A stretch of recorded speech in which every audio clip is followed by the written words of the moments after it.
কোনো ব্যক্তি যদি সারা বছর নফল ইবাদত বন্দেগী করে, সারা বছর নফল রোজা রাখে, নফল সালাত আদায় করে, তার যে পরিমাণ সওয়াব, কোনো ব্যক্তি যদি জিহাদের ময়দানে 1 ঘন্টা সময় কাটায়, এই যে ব্যক্তি 1 ঘন্টা সময় কাটালো, 1 ঘন্টার সওয়াব এই সারা বছর ইবাদত বন্দেগী করলে যে সওয়াব, তার থেকেও এই 1 ঘন্টার সওয়াব বেশি হয়ে যাবে। জোরে বলুন সুবহানাল্লাহ। আমার ভাইরা, এই ব্যাপারে আরেকটা আপনাদেরকে হাদিস শোনাই, মিশকাত শরীফের হাদিস। আমার ভাইয়েরা, বিশ্বনবীজি মুহাম্মদুর রাসূলুল্লাহ সাল্লাল্লাহু আলাইহি সাল্লাম তিনি মসজিদ নববীতে ফজরের নামাজ আদায় করার পরে সাহাবায়ে কিরামদের দিকে মুখ ঘুরে তাকিয়ে বিশ্বনবীজি রাতের বেলা যেই স্বপ্ন দেখতেন সেই স্বপ্নের ব্যাখ্যা দিতেন। সাহাবীরা রাতের বেলা যেই স্বপ্ন দেখতেন সেই স্বপ্নের ব্যাখ্যা আল্লাহ রাসূল দিতেন। আমার বন্ধুগণ, বিশ্বনবীজি স্বপ্নের ব্যাখ্যাগুলো দিচ্ছিলেন, সাহাবায়ে কিরাম স্বপ্নের কথাগুলো বলছিলেন। এমন সময় একজন গ্রাম থেকে একজন সাহাবী এসে ডাক দিয়ে বললেন, ইয়া রাসূলুল্লাহ, ইয়া হাবিবাল্লাহ, আপনার অমুক গ্রামের অনেক দূরের একটি গ্রাম আছে, ওই গ্রামের একটি সাহাবী ইন্তেকাল করেছে। ইয়া রাসূলুল্লাহ, ইয়া হাবিবাল্লাহ, ওই সাহাবী ওসিয়ত করে গিয়েছিল আপনি যেন ওই সাহাবীর জানাজার নামাজটা আপনি যেন পড়ান। ইয়া রাসূলুল্লাহ, আপনার সেই প্রিয় সাহাবী ইন্তেকাল করেছে, চলুন আপনাকে সেই জানাজার নামাজে যেতে হবে। আমার ভাইরা, আল্লাহ রাসূল বিশ্বনবীজিকে ডাক দিয়ে বললেন, বিশ্বনবীজি সাহাবায়ে কিরামদেরকে ডাক দিয়ে বললেন, এই আমার সাহাবীরা, চলো তোমরা, আমরা সবাই মিলে ওই সাহাবীর জানাজার নামাজ আমরা সবাই মিলে আদায় করে আসি। আমার বন্ধুগণ, সমস্ত সাহাবায়ে কিরামদেরকে নিয়ে বিশ্বনবীজি সেই মৃত ব্যক্তির গ্রামে চলে গেলেন। মৃত ব্যক্তির গ্রামে যাওয়ার পরে হঠাৎ করে আল্লাহ রাসূল খেয়াল করলেন সামনের থেকে বিশ্বনবীজির আর একজন সাহাবী আসতেছে। ওই সাহাবী আল্লাহ রাসূলকে দেখে সালাম দিলেন, আসসালামু আলাইকা ইয়া রাসূলুল্লাহ, ইয়া হাবিবাল্লাহ, আপনি কোথায় যান? বলে, আমি অমুক গ্রামে যাচ্ছি, আমার একজন সাহাবী ইন্তেকাল করেছে, তার জানাজার নামাজ পড়ার জন্য যাচ্ছি। ওই সাহাবী ডাক দিয়ে বললেন, ইয়া রাসূলুল্লাহ, ইয়া হাবিবাল্লাহ, ওই যে সাহাবী মারা গিয়েছে তার পাশেই আমার বাড়ি, কিন্তু ইয়া রাসূলুল্লাহ, আপনি কি জানেন আপনার ওই প্রিয় সাহাবী কোনোদিন নিয়মিত নামাজ আদায় করে নাই? অগণবীজি, আপনি তো জানেন না, আপনার ওই প্রিয় সাহাবী কোনোদিন নিয়মিত রোজা রাখে নাই, নিয়মিত দান সংখ্যা করে নাই, নিয়মিত হজ করে নাই, যাকাত দেয় নাই। ইয়া রাসূলুল্লাহ, এই জন্য আমার পরামর্শ হলো আপনি তার জানাজার নামাজ পড়াবেন না, না পড়িয়ে আপনার সঙ্গে অনেক সাহাবী আছে, হযরত আবু বকর, আলী, উসমান, ওমর আছে, এদেরকে দিয়ে জানাজার নামাজ আদায় করিয়ে দেন। আমার নবীজি ডাক দিয়ে বললেন, আমার সাহাবী চলো আমরা তার বাড়িতে যাই। প্রিয় ভাইয়েরা, এবার সমস্ত সাহাবীরা তার বাড়িতে চলে গেল, মৃত ব্যক্তির বাড়িতে চলে গেল। এই খবরটা চতুর্দিকে ছড়িয়ে পড়লো। আমার ভাইয়েরা, দলে দলে লোকজন চলে আসলো ওই মৃত ব্যক্তির বাড়িতে।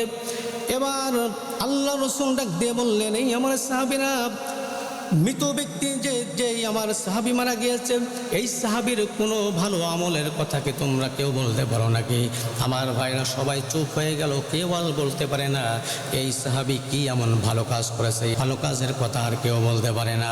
আমার ভাইরা, বিশ্বনবীজি মনটা খারাপ হয়ে গেল, মনটা নরম করে আমার নবীজি মাটির দিকে তাকিয়ে রইলেন।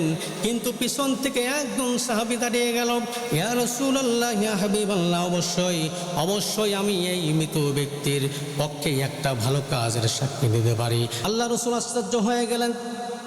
কেউ যখন কথা বলছে না, কেউ যখন সাক্ষ্য দিচ্ছে না, তুমি কি কোথার থেকে এসেছো, কিভাবে তুমি সাক্ষ্য দেবে? ওই সাহাবী ডাক দিয়ে বললেন, ইয়া রাসূলুল্লাহ, ইয়া হাবিবাল্লাহ, কিছুদিন আগের কথা, আপনি আমাদেরকে জিহাদের ময়দানে পাঠিয়েছিলেন। আমরা সেই জিহাদের ময়দানে যুদ্ধ করে ইসলামের বিজয় নিয়ে আমরা যখন সেই যুদ্ধের ময়দানে বিজয় নিয়ে যখন আমরা চলতেছিলাম, মদিনার দিকে আসতেছিলাম, এমন সময় দিন ফুরিয়ে রাত চলে আসলো, সন্ধ্যা নেমে আসলো। আমরা কি করলাম? একটি জঙ্গলের পাশে গিয়ে আমরা তাঁবু টানালাম। রাতের খাবারকে ওই তাঁবুর ভিতরে আমরা যখন ঘুমিয়ে পড়লাম, হঠাৎ করে শুনতে পেলাম সেই জঙ্গলের ভিতর থেকে হিংস্র প্রাণীর আওয়াজ। আমার ভাইয়েরা, ওই সাহাবী ডাক দিয়ে বললেন, ইয়া রাসূলুল্লাহ, আমরা সবাই খুব ভয় পেয়ে গেলাম। আমরা সবাই সেখান থেকে উঠে পড়লাম, ঘুমের থেকে সবাই যখন আমরা উঠে পড়লাম, এমন সময় সেই চিৎকার, বড় বড় হিংস্র বাঘের চিৎকার আর গর্জন আমরা শুনতে পেলাম। সবাই মিলে সিদ্ধান্ত নিলাম, এই বিপদ থেকে আমাদেরকে কেউ বাঁচাতে পারবে না, একমাত্র আল্লাহ তাআলা ছাড়া। সুতরাং চলো আমরা সবাই মহান আল্লাহ তাআলার কাছে দোয়া করি। জোরে বলুন সুবহানাল্লাহ।